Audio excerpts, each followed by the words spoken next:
오늘 우리가 드리는 예배는 가급적이면 우리가 앉아서 그냥 먹고 마시는 예배가 아니라 우리 교우가 다 예배인 그 워십 디자이너가 돼서 예배 우리가 주체적으로 다 참여하는 예배를 해보자. 그래서 여러분, 큰 교회는 앉아서 성찬을 받고 하지만 우리는 우리의 발로 직접 나와서 또 세례라든지 특송이라든지 조금 후에 우리가 연도 형식으로 각 교회가 감사의 고백을 찬양으로 이렇게 드리는 시간도 있겠지만, 함께 만들어가는 예배, 목회자 1인이 만들어가는 예배가 아니라 함께 만들어가는 예배. 그래서 오늘 예배는 성찬 예배로 드리되 다 함께 한 부분만이라도 참여할 수 있는 시간들을 좀 넣자 해서 생소하지만 오늘 어렵게 이렇게 예배 콘티를 짜서 하게 되었습니다. 여러분, 우리가 교회라고 얘기할 때 사실은 교회는 예수님의 죽음과 부활을 경험했던 사람들이 흩어지지 아니하고 유대사회, 유대교 안에서 예수의 추종자들 몇 사람이 모여서 그들이 밤마다 마가의 다락방에 모여 기도하다 어느 날 성령이 그들 가운데 임하게 되면서 그들은 날마다 떡을 떼고 성전에 모이기를 힘쓰며 주의 말씀을 나누며 때로는 내 삶의 자리를 떠나서 하나님의 자리로 나와서 나의 필요와 그 모든 것들을 팔아 이웃을 위해서 나눠주는 공동체가 바로 교회 공동체의 출발이었다는 사실입니다. 부활을 보았던 그 백성들은 다른 것을 한 것이 아니라 떡을 떼었다고 하는 표현이 가장 많이 기록되어 있습니다. 우리는 이 기독교 하면 말씀을 나눴다, 말씀을 뗐다라는 표현이 많을 것 같지만 사실 신약 성서를 우리가 읽어보면 떡을 뗐다, 떡을 나눴다라고 하는 표현이 많을 정도로 성찬식이 우리의 예배 가운데 너무 귀한 예배임에 틀림이 없습니다. 물론 예배 전통을 보면 캐톨릭은 상징과 그 신비를 중요시하기 때문에 성찬 예배만, 그 신비가 어느 정도냐면 사제가 라틴어로 설교를 하기 때문에 이 성도들이 무슨 말인지 전혀 알아들을 수가 없습니다. 그 정도로 신비 안에 갇혀서 예배가, 웃자고 하는 얘기인데 여러분 웃지 않네요. 네. 한국 사람이면 한국말로 해야 되는데 그냥 이 라틴어라고 하는, 특별히 이 성서라는 게 사제들의 전유물이 돼서 최근까지도 그냥 사제들이 라틴어로, 근데 그것이 맞는지 틀리는지 전혀 아무도 알 수 없는. 그러나 지금 새로운 예배 전통은 무엇이냐면 캐톨릭은 말씀의 예전을 회복하려고 달려가고 있고, 우리 개신교는 사도 바울을 통해서 오늘 성경 마지막에도 얘기하지만 자기의 배를 채우고 형제 안에서 자매 안에서 먹고 마시는 일로 인해서 싸움이 나고 다툼이 일어나기 때문에 사도 바울의 신학이라고 하는 것은 십자가 외에는 자랑할 것이 없다라고 하는 한쪽으로 가는 그 분위기가 있습니다. 그래서 이 개신교는 성만찬과 같은 신비한 하나님의 나라를 체험하는 이 많은 순서들은 없애고 오히려 말씀의 예전을 강화해서 우리가 예배를 드렸다 그러면 그냥 목사님이 말씀을 30분, 40분, 또 일반 교회는 막 1시간씩 해야지 그게 예배를 드린 것이 되는 추세였습니다. 그러나 오늘 이 개신교도 이제 하나님의 나라를 미리 이 땅에서 맛보는 예배를 드려야 되겠다. 그러려면 어떻게 될까? 성찬식이 우리 가운데 있어야 되겠다라고 하는 사실 때문에 성찬식을 매주 하는 교회들도 지금 늘어나고 있습니다. 그래서 지금 역사의 흐름은 어떻게 되냐면 결국은 가운데 가서 이렇게 서로 만나도록 해놔서 캐톨릭은 오히려 말씀의 예전이 지금 살아나고 있고 우리 개신교는 지금 성례전이 살아나고 있는 것을 보게 됩니다.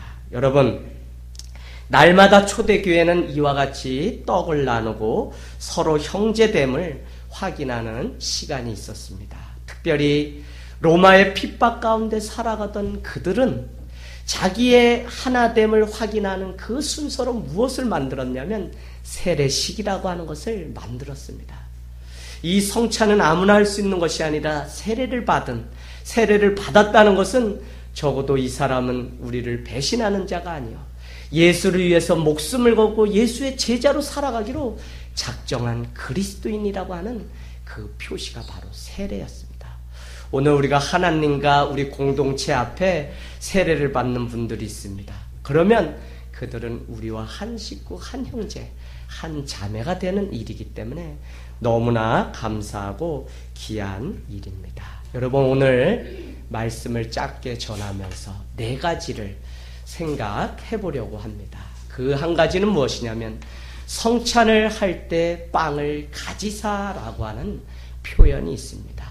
가졌다고 하는 것은 그 많은 것 중에 하나가 선택받고 구별돼서 하나님의 손에 들려졌다는 것입니다. 성찬식을 하면서 우리에게 중요한 것은 무엇이냐면 바로 이 예식 가운데 참여하는 여러분의 인생도 하나님이 세상 가운데 모퉁이에 땅끝에 있는 우리의 이름을 기억하시고 우리를 불러서 가지사 테이크 취하셨다고 하는 의미가 있다는 겁니다. 여러분, 우리가 자존감이나 과거의 그 상처로부터 살아도 소용없다고 생각하는 그 많은 사람조차도 사실은 하나님의 택함과 부르심을 입은 자이기 때문에 오늘 그 많은 빵이 있겠지만 그 하나를 가지사 이 제자들을 앉혀놓고 성도들을 앉혀놓고 그 다음에 뭐라고 성경이 표현합니까? 축사하시고 블레싱, 축복을 했다는 겁니다. 여러분, 이 떡을 가지고 그 다음에 예수님은 축복의 기도를 했습니다. 그래서 이 성찬식은 사실 서로가 서로를 축복하는 시간, 서로가 서로를 축복하고 있음을 확인하는 시간이 이 성찬식입니다. 그래서 전에는 어떤 감정, 어떤 상처 때문에 우리가 마음문을 열지 못하고 서로 어려운 관계에 있다고 할지라도 서로 이 주님의 떡을 나눔을 통해서 우리가 한 형제됨을 느끼는 귀한 시간입니다. 그래서 여러분, 서로를 축복하는 시간이 오늘 이 성찬식을 통해서 있게 되기를 원합니다.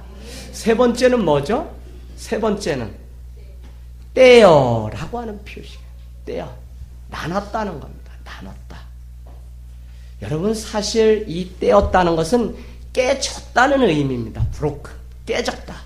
그게 무슨 의미냐면 하나님의 그 나라에 들어가려면, 하나님이 원하시는 이 공동체가 되려면 그 안에 나 자신이라고 하는 사람은 날마다 깨어져야만, 우리가 깨질 때 열리고 누군가를 축복하고 누군가의 사랑을 받아들일 수 있는 것처럼 깨져야 된다. 깨져야 돼. 그래서 주님은 이 빵을 들고 나누는 일을 통해서 성찬식을 우리에게 했다는 것입니다. 여러분, 성찬식의 가장 중요한 의미는 당신의 살과 피를 바로 우리를 위해서 떼어낸 겁니다. 자기 자신의 그 몸 조각조각을 다 깨어서 우리에게 나눠 주었다고 하는 것이 너무나 중요한 의미입니다. 그렇기 때문에 마지막은 무엇이죠? 나눴다라고 하는 표현이 있습니다. 이것을 가지시고 축사하시고 또 떼어서 내 입으로 가는 것이 아니라 이것이 이제는 이웃 사랑으로 나눠주는 일이 바로 성찬식입니다. 우리 하늘땅 교회의 그 모토는 제가 장례식을 오랜 시간 치르면서 신앙이 뭘까? 그래, 땅에서도 하늘을 품고 살아가는 것이 신앙이고 목회구나. 그래서 땅에서도 하늘을 품고 살아가는 하늘땅 교회라는 것이 온 세계가 다 아는 우리 교회의 하나의 모토입니다. 이 말은 하나님의 나라를 이 땅 가운데 미리 앞당겨서 맛보면서 살아가자고 하는 적극적인 예수운동입니다. 바로 이 성찬식이 하나님의 나라에서 이루어질, 서로 허물 없이 한 형제 자매가 되어서 나눠질 그 사랑을 미리 먹음을 통해서 하나님의 나라를 확인하는 신비한 시간이 이 성찬식입니다. 예수님의 사역은 그러기 때문에 오늘 이 성찬식이 있기 전에도 초대교회 안에 카드쉬라고 하는 그 모이면 늘 먹는 그 풍습이 그 안에 의례껏 있었습니다. 여러분, 누가 그 식탁에 함께 앉아서 먹을 수 있죠? 원수와 같이 먹으면 체합니다. 서로 한 형제, 한 자매됨을 확인하는 자들이 모여서. 그렇기 때문에 예수님의 위대함은 이 먹음의 종교를 통해서 세리와 창녀와 바리새인들이 그들을 그렇게 저주할 때도 그들을 굳이 택하사 그들과 함께 축사하시고 또 떼어서 나누는 아름다운 일이 있었다는 겁니다. 어쩌면 우리가 이 아기 예수님을 기다리는, 이제 다음 주부터 대강절입니다. 그런데 우리가 마음에 좀 이렇게 품고 살아가야 되는 것은 이 추수감사절을 통해 받은 이 사랑이 이제 세상 가운데 흘러넘쳐서 예수의 그 보혈이 나를 통해서 흘러넘치고 그 살이 떼어서 또 떼어서 나눠질 때마다 영혼이 영혼을 낳고 생명이 생명을 낳는 귀한 일들을 누굴 통해서요? 우리를 통해서. 그게 누구죠? 주 손발입니다. 주님의 손과 발이 되어 세상을 섬기는 귀한 일들을 감당하게 되기를 주님의 이름으로 축원합니다.